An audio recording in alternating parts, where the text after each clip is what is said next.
मनुष्य को छोड़ करके किसी भी जीव जगत में, जीव जंतु में, किसी भी अवस्था में कल्पनाशीलता और कम कर्म करने की स्वतंत्रता नहीं है। जैसे आप कल्पना करते हैं कि हम 10 लाख पौधे अपने जीवन काल में लगाएंगे, ये कल्पना मनुष्य कर सकता है। यह कल्पना कोई जीव जंतु, पशु पक्षी नहीं कर सकता।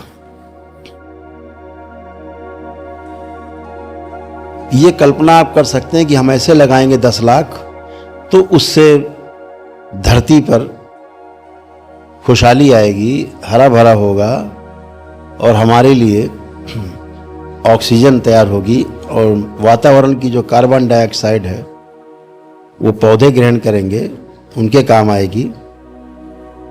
ये कल्पनाशीलता है आपकी। उसी कल्पनाशीलता के आधार पर आपकी कर्म स्वतंत्रता है कि आप इतने पौधे लगा सकते हैं। लगाया, आप लगा भी सकते हैं।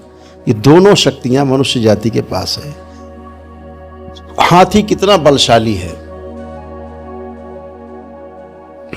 लेकिन एक पौधा लगा नहीं सकता कभी। कोई जीव जंतु नहीं लगा सकता। सभी जीव जंतुओं के पास, सभी पशु पक्षियों के पास आपका अगला प्रश्न बनेगा कि फिर वो अपना सारा कार्य कैसे करते हैं अगर कल्पनाशीलता नहीं है तो इनको समझने के लिए बहुत छोटी सी बात पहले समझ लेना है। मनुष्य को छोड़कर जितने भी जीव जंतु, पशु पक्षी हैं, वो अपनी सीमित कल्पनाशीलता के आधार पर, उस सीमित कल्पनाशीलता के आधार पर, उतनी ही कल्पनाशीलता के आधार पर उतना ही कर्म कर पाते हैं। तो उनकी सीमित कल्पनाशीलता, उस आधार पर सीमित कर्म की स्वतंत्रता। कर्म है 4 विषय के आधार पर। जो 4 विषय हैं, ये विषय का मतलब दोष है, जिनके बगैर रह नहीं सकते। हाँ, विषय का अर्थ है आसक्ति जिनमें बनी हुई है। उस आसक्ति के आधार पर जीवन है, जीवन यात्रा है। तो वो 4 विषय हैं: आहार, निद्रा, भय और प्रजनन।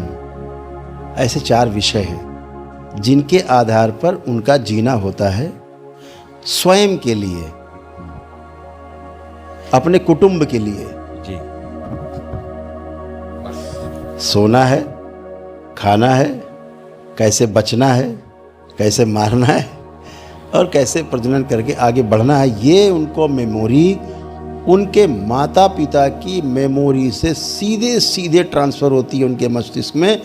जन्म होते ही वो मेमोरी उनके पास होती है कि कैसे भोजन करना है, क्या भोजन करना है, निद्रा कैसे लेनी है, किससे बचना है, भय बचाने के लिए, बचने के लिए, और कैसे प्रजनन करना है। ये मेमोरी लेकर के पैदा होते हैं वो। ये उन्हें सिखाने के लिए कोई टीचर नहीं आता। ये जितना भी कर्म है वो स्वयं के लिए है, सिर्फ अपने लिए है। इसी क्रम में,